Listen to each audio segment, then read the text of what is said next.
Olá a todos e todas, é uma honra estar aqui com vocês essa tarde, poder conversar sobre um assunto que aparentemente não parece nenhuma novidade, mas sem dúvida nenhuma tem uma série de atualidades aí, a gente vai poder conversar durante essa hora o porquê disso tudo.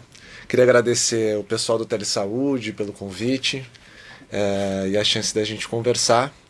Bom, meu nome é Felipe Perini, atualmente eu tenho trabalhado na assessoria como assessor médico, assessor técnico da gerência de DST/AIDS e hepatites virais da DIV, né, da Divisão de Diretoria de Vigilância Epidemiológica, assessor técnico também da Departamento de Médica e Complexidade aqui na Prefeitura, mas também trabalho como médico infectologista mesmo, na ponta, na Policlínica do Continente, onde lá a gente consegue ser preceptor da residência de medicina de família, residência médica. E hoje a gente vai conversar, enfim, sobre esse uso da penicilina na atenção primária e qual é o risco aqui. Essa é a proposta para a gente bater esse papo nessa próxima hora. Bom, eu não estaria falando disso, obviamente, se não tivesse essas três situações importantes relacionadas à penicilina, né? Sem dúvida nenhuma, hoje a gente conversa sobre isso devido ao aumento dos casos de sífilis que vem ocorrendo no mundo todo, no Brasil e não diferentemente no estado de Santa Catarina, principalmente em duas populações bastante importantes para a gente, que são as gestantes, enfim, né, enfim, a sífilis congênita associada, enfim, às gestantes com sífilis. Também a gente vai conversar sobre as potenciais ou não, né, reações adversas graves à penicilina, e a gente vai desmistificar um pouquinho essa situação para a gente ter um pouquinho mais de segurança e poder usar ela com mais calma. E não poderia deixar de falar também da restrição de abastecimento da penicilina G-benzatina que a gente tem tido agora nos últimos meses. Enfim, algumas pinceladas para o futuro, ou como que a gente deve lidar com essa situação toda. Mas vamos contar um pouquinho da história da sífilis, né? Não é incomum a gente ouvir, né, de pessoas que não trabalham em saúde, que não estão na ponta, se perguntarem se ainda existe essa doença, né? Se sífilis ainda é uma coisa que é desse século, né? E com certeza é, né? Se a gente olhar aqui, enfim, né, a OMS estima que exista mais ou menos 2 milhões de casos novos por ano de sífilis no mundo, em torno de 3 milhões aqui na América Latina, no Caribe, 4 milhões na África subsaariana, 4 milhões na Ásia. Então ainda ela é, com certeza, infelizmente, uma enfermidade que acomete grande parte da população. Se a gente olhar um gráfico assim da sífilis adquirida no estado de Santa Catarina, essa série histórica que eu estou mostrando para vocês aqui de 2011 até 2014, né, a gente sabe que são agravos subnotificados, muitas vezes ninguém nem conta essa história da sífilis adquirida. A gente vê com certeza um crescente aqui, né, eu vou mostrar para vocês aqui com o marcadorzinho, que a gente vê um crescente dessa curva, mostrando realmente, né, uma taxa de detecção ascendente e o aumento da incidência de sífilis em todas as populações. Especialmente ela acontece em pacientes HSH e portadores de HIV. Quem não tem muita familiaridade com esse termo HSH, ele se chama homem que fazem sexo com homens. Essas, sem dúvida nenhuma, são duas populações bastante acometidas por esse agravo, mas sem dúvida nenhuma a taxa de detecção vem aumentando em todas as populações, não só nessas duas populações aí. Quando a gente fala de sífilis em gestantes, né, a gente tem um relatório também da OMS aqui de 2009 que coloca a prevalência, né, da população brasileira com sífilis em gestantes em 1,6%, que não é nada baixo, né? A gente pega nesse ranking de 14 países da América Latina, a gente fica em 13º lugar. Isso é 4 vezes maior do que gestantes com HIV. E a gente ouve muito pouco falar dessa situação, colocando a gente numa situação não tão agradável. Obviamente a gente provavelmente faça diagnóstico melhor que outros países, mas sem dúvida nenhuma esse é um patamar triste, assim, que coloca no mínimo a gente para se atento à situação. Quando a gente fala de sífilis em gestante, mostrando o panorama, a gente também vê essa curva ascendente, nessa curva histórica de 2005 até 2013, e um constante aumento do número de casos. Isso não necessariamente é ruim, né? Isso pode mostrar que a gente está mais sensível, fazendo uma detecção de casos melhores dessas gestantes, mas ela acaba sendo triste porque quando eu mostro essa curva, que é a sífilis congênita, que é o resultado do não tratamento correto, né? Ou não tratamento certo dessas gestantes, mostrando principalmente nos últimos anos uma verticalização das curvas, um recrudescimento dessa sífilis congênita, né, contribuindo de forma importante ainda para a mortalidade infantil. Se a gente olhar aqui, a gente fica realmente triste, né, olhando e entendendo que tem tanta criança ainda nascendo com esse agravo. A sífilis na gestação, a sífilis congênita, ela ainda é responsável por 29% dos óbitos perinatais, 11% dos óbitos neonatais e 26% dos natimortos. Só em Santa Catarina, no ano passado, a gente teve 268 casos de sífilis congênitas, confirmado, com 20 casos de aborto e 16 natimortos. Esse ano eu tirei esse dado só para a gente ter uma ideia, e a gente já em 5 meses ultrapassou mais de 100 casos de sífilis congênita só agora em 2015, mostrando aí a importância aí da gente olhar e pensar e conversar sobre isso. Esse quadro, particularmente, é mais importante ainda, né, falar de penicilina nesse contexto, porque a penicilina é o único medicamento com evidência técnica e recomendação atual que consegue impedir a transmissão vertical da sífilis, ou seja, a sífilis congênita. Ela tem essa importância porque é a única droga que atravessa, com facilidade a barreira placentária e consegue tratar a criança também. Hoje a gente não tem nenhuma outra droga, nenhum outro antibiótico que consegue fazer essa atuação, por isso a importância mesmo desse antibiótico nesse caso da sífilis na gestação. Como é que a gente trata isso, né? Eu vou fazer uma pincelada de sífilis congênita e de gestante aqui. A gente pode até pensar em outro momento conversar mais sobre isso, mas a gente vai falar mais de sífilis, mas a sífilis gestante, vocês já devem ser familiarizados com esse quadro, né? Quando a gente tem sífilis primária, a gente usa aí em torno de 2.400.000 unidades, em dose única. Quando a gente tem a sífilis secundária, ou latente, com menos de um ano de evolução, a gente usa 2.400.000 por 2 semanas, ou seja, um total de 4.800.000. Ou se a gente tem a sífilis terciária, ou com mais de um ano de infecção, ou com duração ignorada, a gente usa 7.200.000 unidades divididas em 3 semanas. Eu gosto sempre de dizer que esse quadro devia ser o contrário, né? Na dúvida, na gestação, pelo risco-benefício, né, para a criança e para a mãe, e a chance maior de falha terapêutica, a gente deveria sempre usar 7.200.000, a não ser que a gente tenha muita certeza que a gente está diante de uma sífilis primária, ou de uma sífilis secundária, ou uma sífilis latente com menos de um ano.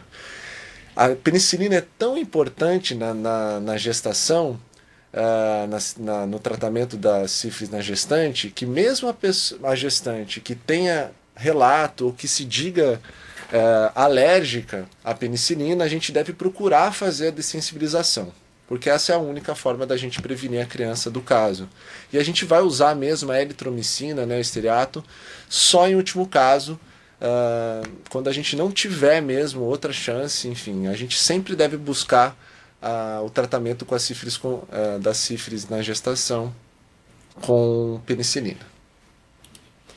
Bom, aqui eu trago, voltando mesmo, né, uns mitos assim que a gente deve ter ouvido. Eu até quero saber, o pessoal pode dizer no chat aí, quem que nunca ouviu essas frases, né?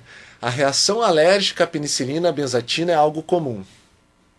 Será que alguém já ouviu isso? Assim, tenho certeza que sim, né? A administração da penicilina benzatina gera um grande perigo de anafilaxia e choque anafilático.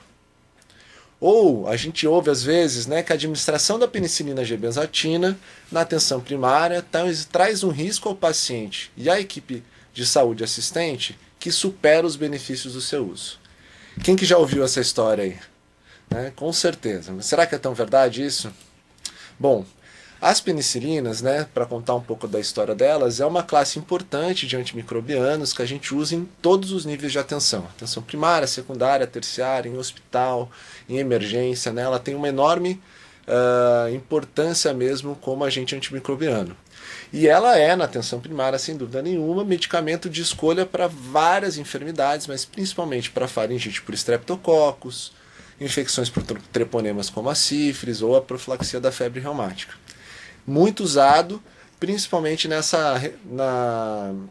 nesse espaço que é a porta de entrada de assistência, onde os pacientes vão. Às vezes o primeiro contato que eles têm com um sistema único de saúde é pela atenção primária, e é lá que a gente usa essa droga. E apesar dela ser conhecida desde a década de 40, ela já fez aí mais de 70 anos de idade, ela ainda tem sua segurança questionada. A gente estima-se na verdade, que 90% dos casos de penicilina sejam de alergia, de pessoas que se consideram alérgicas às penicilinas, não são alérgicas. 90%. Então 10% de fato vão ter essa alergia, não necessariamente uma alergia grave, né, mas a grande maioria delas não tem alergia, 90%.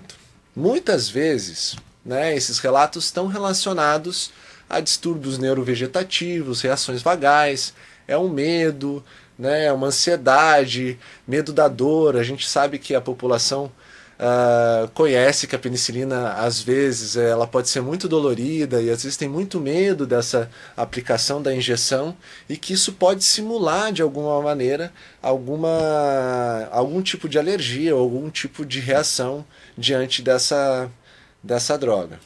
Mas na verdade o que acontece muitas vezes é essa reação, né, a reação de Hersheimer, que é uma reação que com certeza todo mundo já viu em algum momento.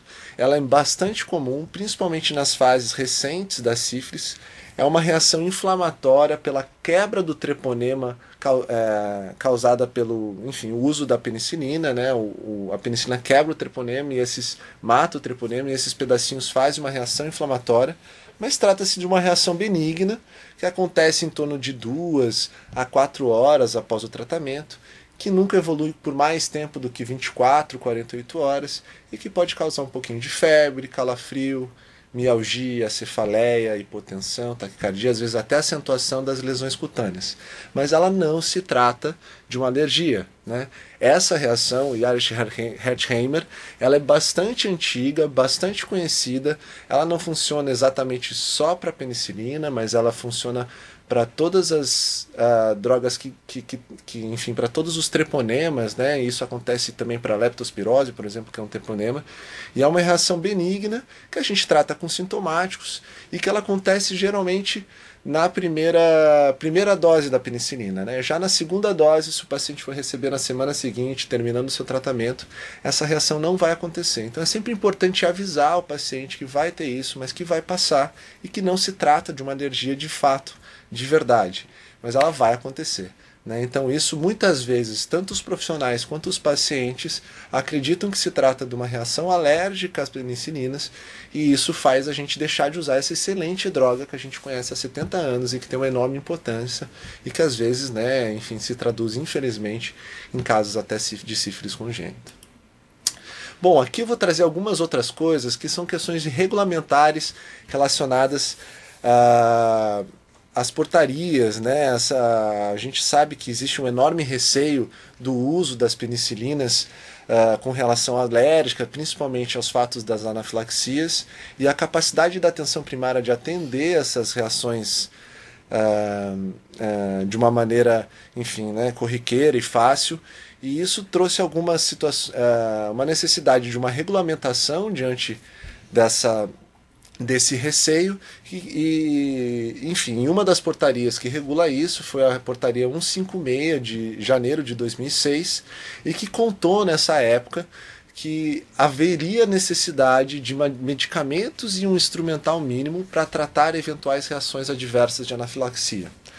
Essa portaria foi criada com certeza numa tentativa de proteção dos profissionais e proteção dos pacientes, mas ela aumentou enormemente a insegurança dos profissionais, que se colocaram muitas vezes com medo de realizar essa droga na atenção primária, a penicilina na atenção primária, e muitas vezes não só com medo, muitas vezes deixando de aplicar. Mas essa portaria foi revogada já em 2011, né, por essa 3161, colocando, na verdade, que deve-se fazer a administração da penicilina nas unidades de atenção primária sem necessidade de equipamento de emergência. Apesar dessa portaria já ser desde 2011, a gente ainda tem esse receio, permanece com esse medo, né, e é isso que a gente vai conversar, porque de fato a gente precisa de informações corretas e atualizadas sobre esse risco para a gente não deixar de fazer isso. Trazendo alguns outros pareceres também que ajudaram e contribuíram para esse receio mas que também já estão bastante discutidos e evoluídos. Esse foi o parecer do Corém de Santa Catarina de 2013, que com certeza com uma responsabilidade enorme para proteger o profissional de enfermagem, os técnicos. Em setembro de 2013 fez um parecer relacionado ao fato sobre a penicilina na atenção primária, mas que na conclusão do seu parecer colocou-se favorável à realização da Bezetacil nas unidades de saúde pelos profissionais de enfermagem, de acordo com a 3161 de 2011. Nesse parecer ainda se colocava a necessidade de um material técnico, equipamento, enfim, um pouco mais com cardioversor, com outras situações que nem sempre a gente encontra. Mas eles já recentemente aqui nesse parecer técnico de 2015, essa plenária foi bastante recente, aqui do dia 23 de abril de 2015, colocou novamente uma situação de bastante compromisso do Corém de Santa Catarina com o enfrentamento da sífilis e com o tratamento da sífilis congênita, e colocando, reforçando que a penicilina benzatina pode ser e deve ser realizada na atenção primária em saúde com baixo risco, de acordo como determinado na portaria de 2011. O COFEN também vem se aproximando de maneira, enfim, bastante bacana com o Ministério da Saúde, o Departamento de DST-AIDS, com várias reuniões nesses últimos anos, assim, principalmente nesse começo do ano, entendendo a importância do enfrentamento da sífilis e debatendo melhor o uso da penicilina nos postos de saúde. Mas qual que é o risco, né? A gente quer saber isso, né? A gente vê bastante, vê as portarias, vê os pareceres, e a gente quer, na verdade, saber em que ponto que a gente está. Bom, gente, para discutir risco, a gente tem que discutir duas situações, que é a possibilidade e a probabilidade, né? A possibilidade, aqui a gente traz um conceito de risco, pensando nela como uma ocorrência de agravo ou dano que pode ser considerado inerente à própria vida. Bom, a possibilidade, né? Era possível que o Brasil também ganhasse a Copa do Mundo, assim, mas não aconteceu, né? Enfim, não foi, a probabilidade era baixa. Então, na verdade, tudo é possível. Tudo é possível, né? É possível todas as situações, a da vida, a possibilidade é enorme. Mas quando a gente está discutindo as coisas em saúde, né, a gente deve usar um conceito de risco muito mais ligado à probabilidade. E que aqui a gente coloca assim, né? A probabilidade é uma medida, é a relação existente entre o número de agravos e danos que poderiam acontecer em uma dada situação e a sua real ocorrência. E, portanto, a probabilidade que pode ser avaliada e gerenciada, já que ela admite gradação. Então, a probabilidade, o risco como probabilidade, ela é uma medida, ela é uma gradação, e a gente dessa maneira consegue ver se a gente deve ou não se situar em cima dela. Bom, trazendo aqui o que é de fato, né, sobre o risco e o medo que a gente tem das anafilaxias, os alimentos que são realmente a maior causa de anafilaxia. Dentro deles, né, a segunda causa de chance de reações anafiláticas são as abelhas ou as vespas, né, tendo também o látex, os medicamentos, os conservantes. E dentro dos alimentos, né, a gente sabe que os frutos do mar são os que têm maior chance de fazer anafilaxia. As nozes, o leite, os ovos, o gergelim, tudo isso tem uma enorme chance de ter, e nem só por isso a gente deixa de comer frutos do mar, deixa de comer nozes, deixa de comer leite. Isso não é proibido e a gente, inclusive, enfim, né, compra no mercado, leva para casa, apesar da chance, né, ser a maior causa de anafilaxia diante de toda a população. Esse é um estudo, né, um excelente estudo trazido pela professora Galvão, a Thaís Galvão, que mostra, na verdade, uma revisão sistemática sobre o uso da penicilina, principalmente na prevenção da sífilis congênita. E é um estudo bastante bacana. A gente sabe que estudos de revisão sistemática são os estudos que tentam buscar as melhores evidências para a gente entender se algo tem um risco ou não, né, para a nossa resposta da nossa pergunta. E esse é um estudo de 2013 que avaliou 13 bons estudos do mundo todo e que procurava estimar o risco das reações adversas graves à penicilina benzatina na prevenção da sífilis congênita. Nesse estudo, usou um N, né, um número de pessoas, de gestantes, de 1.244, onde não foram observadas nenhuma reação adversa grave e nenhuma morte. N de 1244 é um N bastante alto para um estudo, né? O que coloca a gente numa grande segurança de que não tem as chances, a probabilidade de acontecer reações adversas graves ou mortes é pequena. Esse estudo teve como desfecho indireto uma outra dado bastante importante, que colocou na população geral, né, somente 54 casos de anafilaxia em mais de 2 milhões de pacientes tratados. É como se a gente tivesse que tratar 1/3 de toda a população do estado, todo mundo tomar, né, 1/3 dessa população tomar penicilina para a gente ter 54 casos de anafilaxia. Né? É uma estimativa entre 0 a 3 casos de anafilaxia para cada 100 mil pessoas tratadas. Isso é bastante, bastante baixo, né? Torna a gente muito claro. Quando a gente vai ver a conclusão desse estudo, né, a gente vê que a incidência das reações adversas graves relatadas nos estudos utilizados para a elaboração dessa meta-análise foi muito baixa. E os próprios autores colocam que a terapia à base de penicilina é uma conduta de escolha para importantes doenças prevalentes na atenção básica em saúde, o que sugere que os possíveis riscos não ultrapassam os benefícios. Eu trago uma brincadeira aqui que se a gente tivesse, né, que ter receio com relação ao uso da penicilina na atenção primária, a gente ia ter que ter uma unidade de SAMU em cada restaurante que vendesse camarão, né? Porque de fato a chance da gente ter uma reação anafilática relacionada ao alimento, ao camarão, às ostras, é muito, mas muito maior do que comparado à penicilina, e não só por isso, nem por isso a gente tem um SAMU em cada unidade, em cada restaurante. Esse outro estudo que eu quero trazer para vocês, pessoal, é um estudo bastante interessante, que é da professora Apter também, Andrea, que ela tenta olhar, na verdade, uma situação que às vezes a gente fica em bastante dúvida, né, que ela determinar a frequência de uma nova prescrição de penicilina em indivíduos já alérgicos e o seu risco de uma segunda reação. Ou seja, se o paciente se diz alérgico, né, ou que já teve uma reação alérgica, se a gente for dar de novo uma penicilina para ele, qual é a chance dele ter uma reação alérgica de novo? Quanto que vocês acham que é?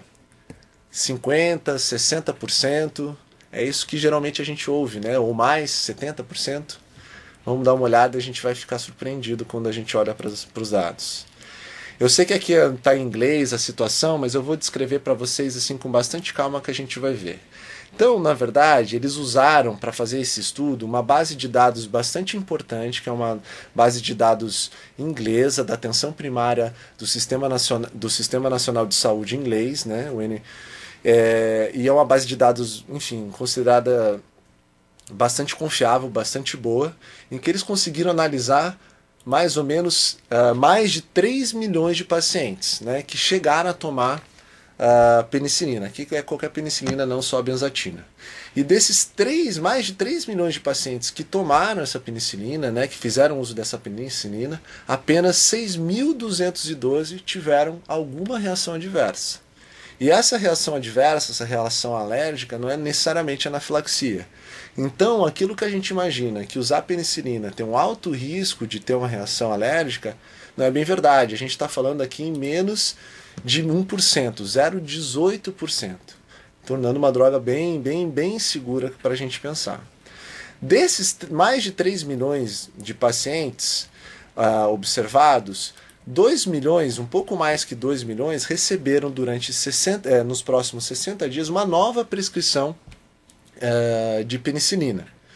E desses, na verdade, 2 milhões de pacientes, né, dos 3 mil que tiveram uma reação alérgica na primeira vez, não 60%, mas só 57 deles, ou seja, 1,89% deles, tiveram uma nova reação alérgica.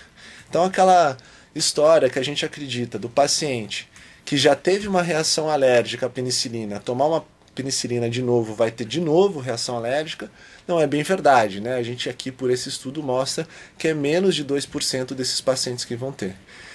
E aqui a gente olha outros desfechos interessantes aqui, né, dessa população de 2 milhões e 17 mil, 2 milhões e 14 mil que não tiveram reação alérgica na primeira vez, a grande maioria não teve na segunda vez também, mas alguns tiveram, em torno de 3.400, mais perto de 2 milhões de pacientes. Isso torna, enfim, praticamente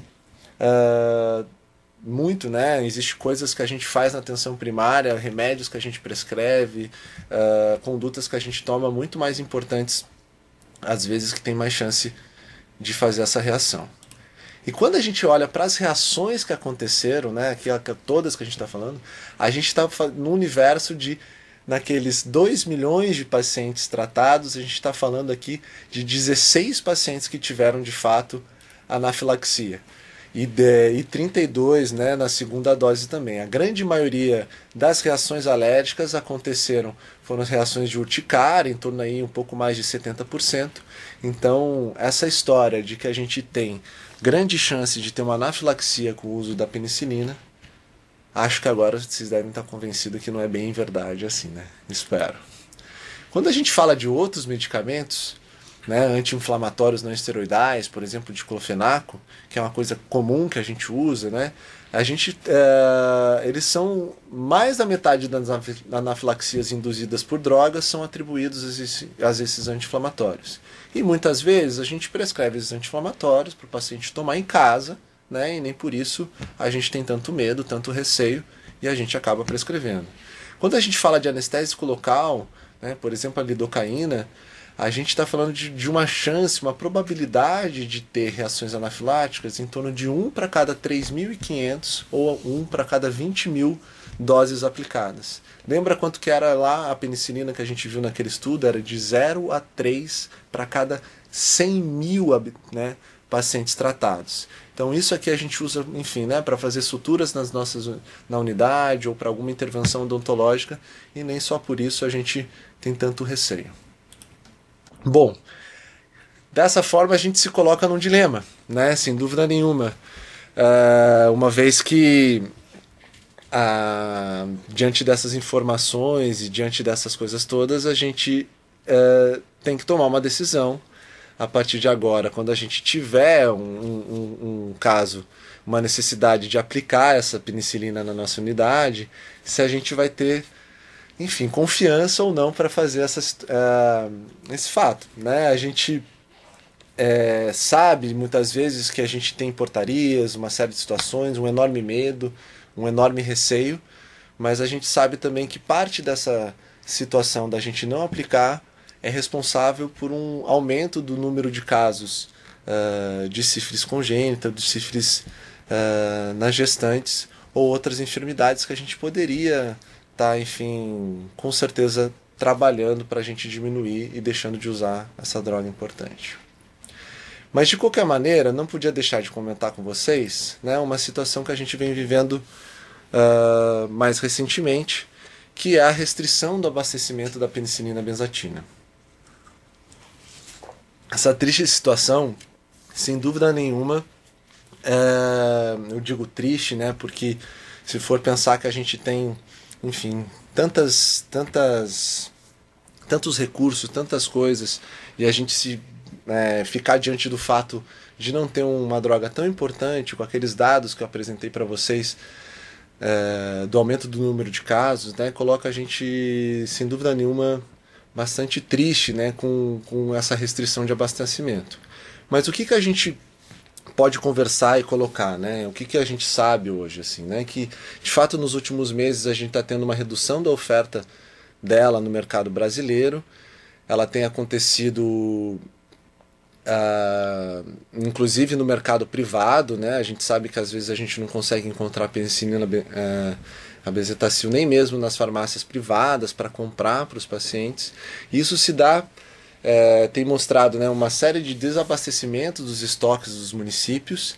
E isso acontece, na verdade, porque o Brasil tem apenas 3 laboratórios que produzem essa penicilina.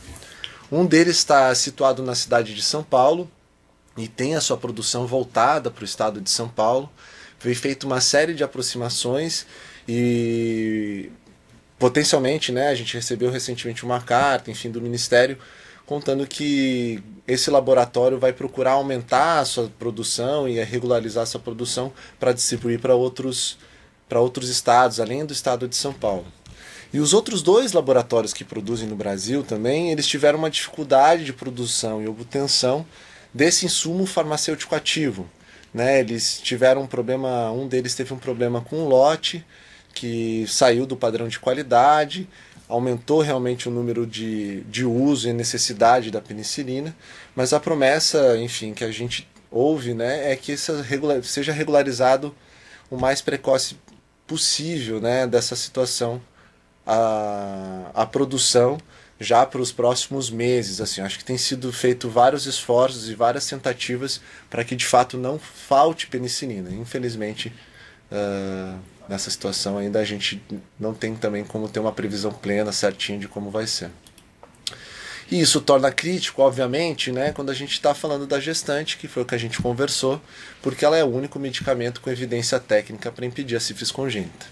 Então, diante disso, né, a DIV lançou uma recomendação agora bastante recente, aqui em 19 de maio, para o uso da penicilina bezatina, numa tentativa de reduzir e de uma maneira estratégica utilizar esse insumo, né, que se tornou sem dúvida nenhuma estratégico, não porque é caro, mas porque pela sua falta, para a gente usar especificamente a penicilina, tentar procurar usar dentro dos estoques, dentro dos municípios, conversar, utilizar a penicilina benzatina, que ela seja restrita para gestantes com sífilis, enquanto persistir essa situação de restrição de abastecimento. Todas as outras enfermidades que também se beneficiariam da penicilina, elas existem drogas possíveis de serem usadas diferentes dela. No caso da gestante com sífilis, infelizmente não. Né? A gente não tem uma possibilidade técnica para que a gente possa trocar alguma coisa que possa substituir a penicilina. Então, por isso a gente faz uma recomendação de usar ela como um insumo estratégico nessa situação, que se procure não usar para as outras enfermidades, para que não falte justamente para esse caso das gestantes, que a gente não tem como deixar de usar a penicilina para prevenir a sífilis congênita. Para as outras situações, a gente vai tentar usar os outros antibióticos, e no caso da sífilis, na sífilis adquirida, tanto do parceiro, após a gente fazer busca ativa, ou mesmo esse parceiro que tem os testes negativos, né, a gente vai usar a doxaciclina, 100 mg de 12 em 12 horas, ou a eritromicina 500 mg de 6 em 6. A gente sabe que isso é bastante difícil, às vezes complicado, né? Durante 30 dias o paciente tomar esse comprimido, né? A gente às vezes tem dificuldade com que ele use a penicilina, que é uma vez ou uma vez por semana por 3 semanas. Imagina tomar a doxaciclina por 30 dias. Mas é o que a gente tem hoje, o melhor que a gente pode fazer para tratar. Lembrando que se a gente não sabe a duração dessa sífilis, né, adquirida, a gente vai usar os 30 dias, apenas vai usar 15 se a gente tiver certeza que se trata de uma sífilis primária ou secundária com menos de 1 ano, né, ou latente com menos do ano. Não é uma situação que a gente fica feliz, mas a gente torce para que dê certo. A gente oferece também, recomenda que seja em torno de 30 dias, porque a gente sabe que reduz as chances de falha terapêutica do que usar em menos tempo. Importante também lembrar que a gente deve fazer esse controle do VDRL na sífilis adquirida a cada 3 meses, para a gente ver essa queda da titulação, e na gestante a gente faz a cada mês para a gente ver mais de pertinho essa queda dessa titulação. Enfim, era isso que eu tinha aqui para contar para vocês. Obrigado. Agora a gente vai ter um tempinho para a gente tirar umas dúvidas aí, conversar um pouquinho mais. Eu deixo meus contatos aí também, se vocês quiserem, enfim, precisarem de eu tirar alguma dúvida em outro momento, pensar em alguma outra situação, podem me escrever. Eu vou tentar aí da melhor forma conversar com vocês e tentar, enfim, sanar as dúvidas aí. Então vamos lá, Felipe. A primeira pergunta vem do pessoal de Balneário Camboriú, e eles perguntam qual que é o tempo de observação recomendado após a administração da insulina. Na insulina? Será que é da penicilina? Penicilina, pessoal, né? Tá, joia. Em geral, a gente, que nem a gente colocou ali, pensando que a grande maioria das vezes a gente vai ter aquela reação que eu contei com o nome estranho, né? Jarisch-Herxheimer. Herxheimer, na verdade, Herxheimer. O pessoal descendente de alemão aí vai me matar. E ela, na verdade, dura ali, essa reação, em torno de 2 até 4 horas. Mas acho que a gente deve, enfim, essa observação deve ser dentro desse período, ela não vai acontecer muito além disso. Eu recomendo em torno de 2 horas, 1 hora, dependendo da dinâmica, a gente consegue perceber. Mas antes, a chance é muito pequena, né, de acontecer. Então, acho que o tempo de observação recomendado é em torno de 1 hora até 2 horas, e principalmente com essa recomendação desse paciente, que muito provavelmente ele vai ter uma reação, ele possa ter, isso acontece em 85%, mas que ela é autolimitada e que ela vai passar. Caso, né, a gente esteja diante de uma reação, a gente vai ver sinais de gravidade, a reação anafilática, gravidade como um todo, né? Ela vai acontecer durante esse período, é rara, mas ela se trata como qualquer reação anafilática, que a gente deve buscar ali, observar os sinais vitais desse paciente, principalmente a permeabilidade das suas vias aéreas, e a gente com certeza tem tempo, na verdade, diante de uma reação anafilática e um diagnóstico dessa reação, de chamar enfim, né, o fluxo de emergências que a gente tem em qualquer unidade para as outras situações, né, que em geral a gente liga lá para o SAMU para ajudar e tentar fazer o deslocamento desse paciente. Mas é uma reação, né, mesmo a reação anafilática à penicilina, que dá tempo da gente olhar, dá tempo da gente ficar calmo, chamar, como tem em todos os outros momentos. Eles perguntam se esse é um procedimento, ele é indiferente se for a primeira administração. Como é que é mesmo? Mesmo se for a primeira administração, procede dessa forma? Com certeza, né? Não tem nenhuma diferença. A gente pode... A primeira administração a gente tem essa história de que na primeira a gente não tem, na segunda que tem a chance de acontecer mais vezes. A gente viu de fato que isso é menor na primeira administração, lá, né? Em torno de menos de 1%. Mas a gente pode... permanece diante da primeira administração, a gente fica nessa observação curta, né, que é uma observação rápida, e aí sim a gente pode liberar o paciente. O pessoal de Itapema pergunta se mesmo com todas essas informações, se o paciente insiste em dizer que tem reação à penicilina, o ideal seria encaminhar a um ambiente hospitalar? Legal, gente, eu acho que não, né, eu acho que assim, é aí que é o ponto que a gente vai ter que ter de fato esse dilema, né? Mesmo diante de todas essas informações, a gente tem que tentar explicar para esse paciente que a chance dele ter é muito baixa, né? Essa reação, principalmente se tratar de uma gestante. Obviamente, a gente tem que lembrar que toda vez que a gente encaminha esse paciente para um ambiente hospitalar, ele vai ter um pouco mais de dificuldade de ter acesso a essa droga, né? Ele acaba indo esperando muitas vezes, classificado como um risco azul, né, esperando horas e muitas vezes deixando de tomar a penicilina por dificuldade de acesso, né, de não prioridade dentro de uma emergência do ambiente hospitalar. Então acho que vale a gente ter muita segurança para ver, acho que vale uma investigação, né? Eu brinco muitas vezes, o paciente muitas vezes fala que ele tem uma reação, enfim, uma alergia, uma reação à penicilina, mas ele contou que faz um mês que ele tomou uma amoxicilina, né? Então a amoxicilina também é uma penicilina, né? Então e não teve nada, e que ele está bem. Então, como a reação das penicilinas e a amoxicilina sendo uma reação que é cruzada para todos, na grande maioria das vezes, a gente pode ficar mais seguro de dizer, provavelmente você não tem, foi uma outra situação. Eu digo sempre, investigar essa reação à penicilina, ver o que aconteceu. Aconteceu mesmo, né? O que foi que aconteceu contigo? Foi só uma manchinha? Você ficou com susto? Não, doutor, eu realmente, quando eu tomei a penicilina na outra vez, eu tive que ir para emergência, eu fui entubado, foi algo muito grave. Aí sim você tem que encaminhar ele para um ambiente hospitalar. Diferente disso, acho que a gente consegue manejar com certeza dentro do ambiente da atenção primária. Eu não acho que a gente perde muito tendo todo esse encaminhamento para o ambiente hospitalar diante dessa situação.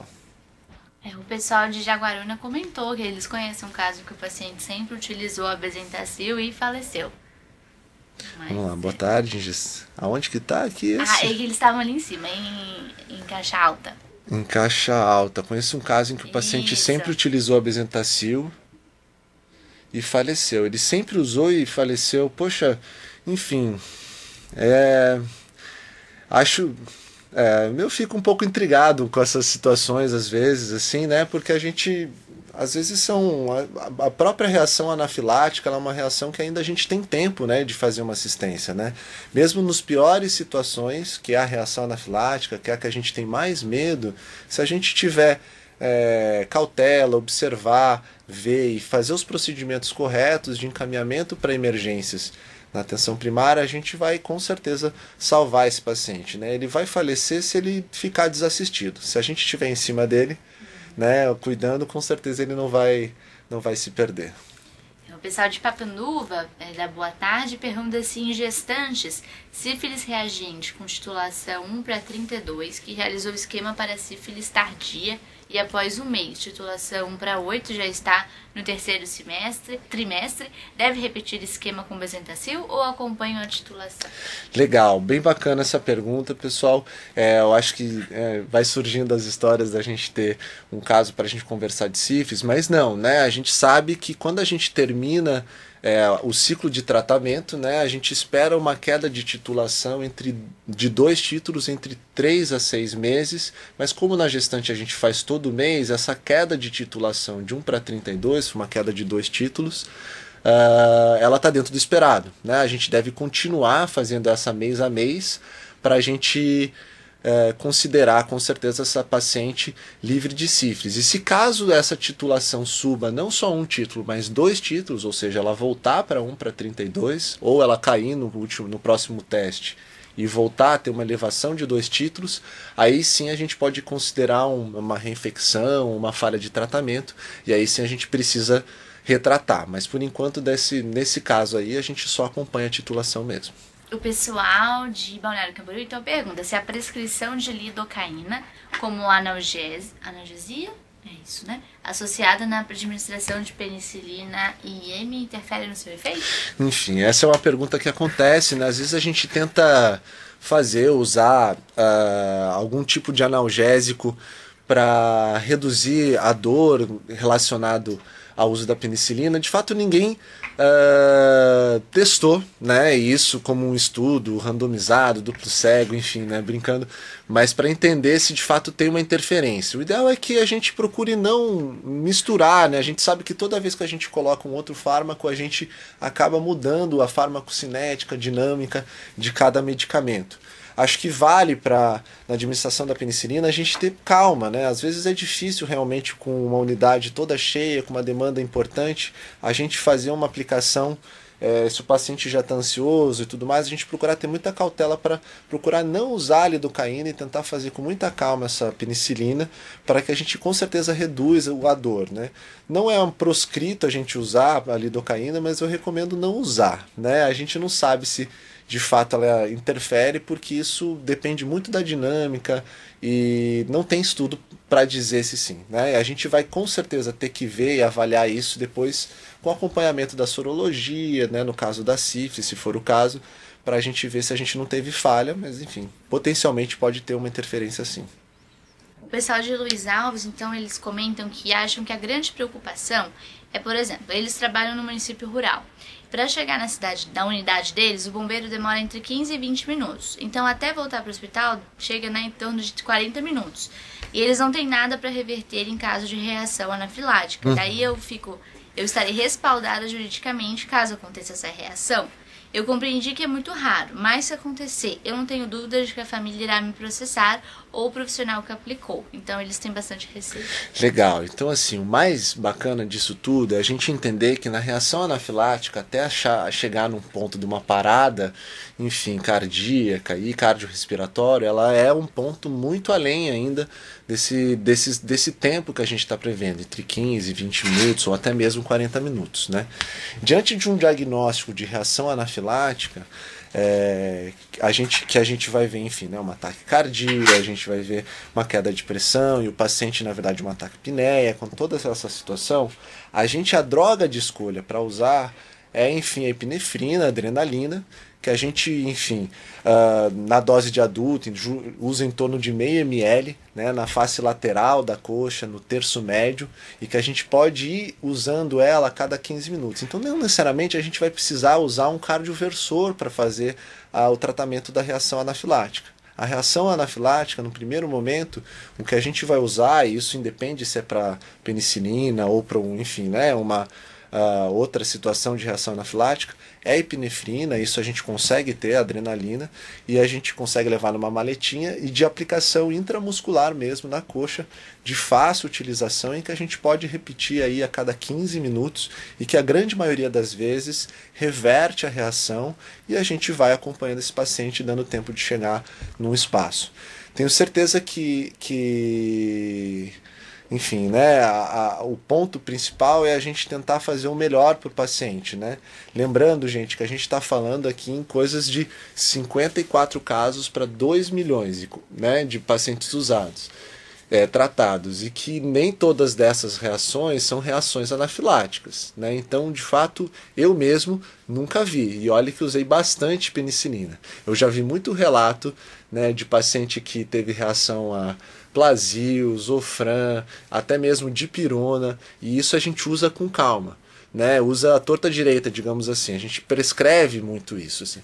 Lembrar que se a gente deixar de fazer a penicilina, por exemplo, num caso de uma gestante com sífilis, né, a chance dessa criança nascer com sífilis congênita é quase 100%. Então isso é muito mais grave, né? Então, que uma reação. Então, acho que vale muito olhar para esse dilema, a gente ter segurança. A família vai, na verdade, te processar se a pessoa vai perceber que a gente não está preocupado com a situação e que a gente não fez o melhor que a gente podia. Mas longe de precisar fazer uma cardioversão, a gente pode ter uma adrenalina na nossa malinha ali e saber usar ela, com certeza. Uhum. O pessoal de Ferrogério, então, pergunta assim, em caso de choque na unidade básica de saúde, que medicamento usar para reverter? Tá, joia. Poxa, a gente está dando um salto, né? Na verdade, se a gente está diante de um caso de choque na unidade, a gente vai usar, eu entendi aí, um choque do paciente, né? Então, a gente vai usar outra situação, a gente vai estar usando, na verdade, o ATLS mesmo, né? A gente vai estar diante de um caso de uma emergência, então a gente vai fazer os procedimentos relacionados a um paciente com choque, né? Um paciente grave. Então a gente vai fazer, primeiro de tudo, né, antes de mais nada, chamar alguém, um apoio, né, a ambulância para isso. A gente vai fazer monitoramento dos sinais vitais desse paciente dentro do que a gente consegue fazer. Se há um choque, digamos assim, pressórico, a gente vai procurar dar volume para esse paciente. Mas antes de chegar a isso, a gente está por perto, observar e entender que a adrenalina vai resolver a grande maioria das coisas dentro das raridades das reações anafiláticas. Certo. E o pessoal de Jaraguá do Sul então pergunta: VDRL não reagente e treponêmico reagente da gestante, trata-se o parceiro de forma imediata? Joia. Então, assim, diante desse caso aí, um teste, um VDRL não reagente e um treponêmico reagente, provavelmente essa paciente teve, né, sífilis no passado e foi tratada. A gente sabe aí que o diagnóstico de sífilis ele é dado por um teste não treponêmico junto com o teste treponêmico, ou o contrário, um teste treponêmico reagente mais um teste não treponêmico também com uma titulação reagente. Isso é uma portaria desde 2011 que define, ajuda a gente a ter essa situação.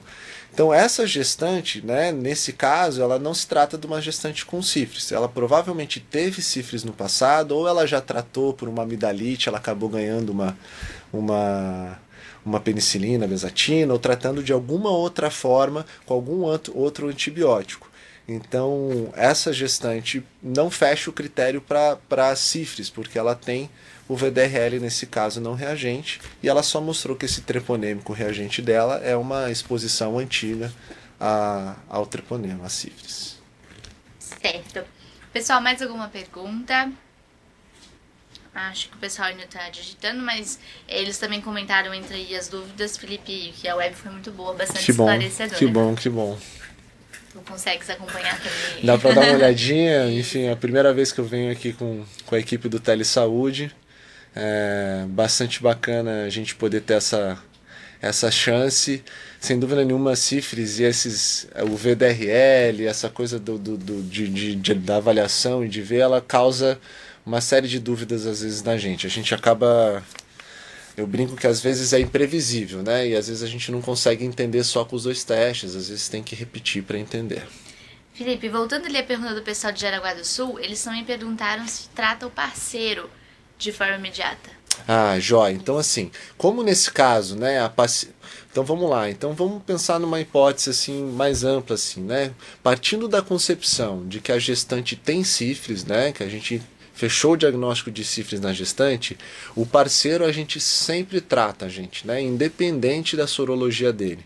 Isso é a única, a gente, mesmo que ele tenha um teste treponêmico não reagente, hoje, né, sobre os critérios que a gente usa para não considerar uma sífilis congênita, a gente tem que tratar o parceiro. Eu brinco que não tem que ser imediata, né, botar a gestante do lado do parceiro e aplicar penicilina nos dois, mas que a gente deve tentar quebrar o nexo de transmissão, né? Então, enfim, trata a gestante, faz buscativa no parceiro, faz a penicilina, ou enfim, no caso aí vai ter que ser a doxiciclina na nossa situação atual, mas a gente sempre trata o parceiro da gestante. Isso talvez possa mudar no futuro, né? Mas isso a gente sabe que hoje, para criança não ser considerado um caso de sífilis congênita, a gente sempre trata o parceiro. Certo. O pessoal de Itapema, o pessoal de Jardinópolis primeiro. Paciente que já passou por choque anafilático devido à reação alérgica à toxina de animais, tem mais chance de ter alergia à penicilina? Legal. Provavelmente não, né? A gente sabe que os choques, as anafilaxias, as reações alérgicas, ela é muitas vezes específicas para cada agente. É óbvio que pessoas mais tópicas, mais alérgicas, elas têm chance maior de ter reações a maior número de agentes distintos. Mas a reação, na grande maioria, enfim, né, simplificando aqui a questão das reações alérgicas, elas são basicamente dependentes de cada agente, né? Cada agente tem um papel, enfim, único, né? Não necessariamente a reação alérgica à toxina do animal vai proporcionar mais chance de reação alérgica à penicilina. Felipe, o pessoal de Itapema, então faz uma pergunta geral aqui. Já peguei casais no qual o homem era positivo e a mulher negativa no teste rápido. Pedimos o VDRL e confirmou o homem positivo e mulher negativa. Acabamos por tratar os dois devido a eles terem relação sem preservativo, mas depois de um tempo de acompanhamento, isso permaneceu. É comum isso ocorrer?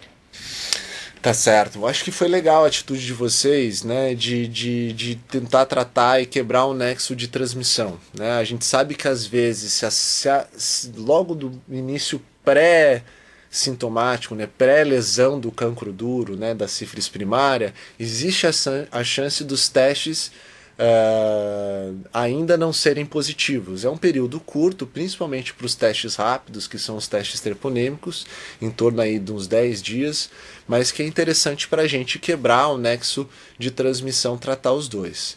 Quando a gente tratou, né, de forma correta, diante dos casos de sífilis, para a sua fase, cada um correto, a gente espera, né, que essa titulação vá caindo ao longo do tempo, né? A gente fala aí 2 títulos de 3 a 6 meses, mas eventualmente isso não acontece. Algumas explicações, né, são potencial falha ao tratamento, isso é mais raro, e é muito mais comum, a gente sabe na prática de verdade, que teve uma reinfecção, de repente esse homem teve uma exposição extraconjugal, né, que de novo pegou a sífilis, então é uma situação que não é comum de acontecer.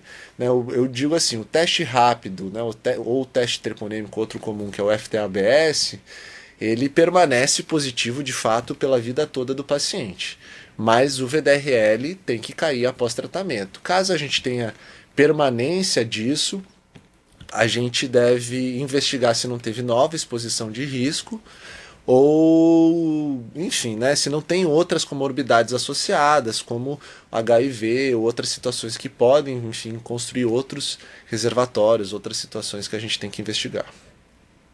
Certo, então, Felipe, muito obrigada, pessoal. Mais alguma dúvida? Já fizeram bastante perguntas. Legal, estou disponível também nos e-mails, se o pessoal precisar, pode encaminhar, mandar um e-mail mesmo, para a gente tirar várias dúvidas aí, sempre tem com cifras. Isso, pessoal, aí vocês têm acesso ao e-mail do Felipe também, ao resto dos slides que ele apresentou, no portal, né, que vocês podem entrar lá, baixar os slides e também depois baixar a web editada, para quem, né, quiser, não conseguiu ver, pode ver depois. Então tá bom, muito obrigada, Felipe, pela tua participação. Pessoal, muito obrigada de novo, né, pela participação aí em peso, a gente fica bastante feliz. E a gente se vê então na próxima quarta-feira, tá bom? Então um bom final de semana já aí antecipado para todo mundo e até mais.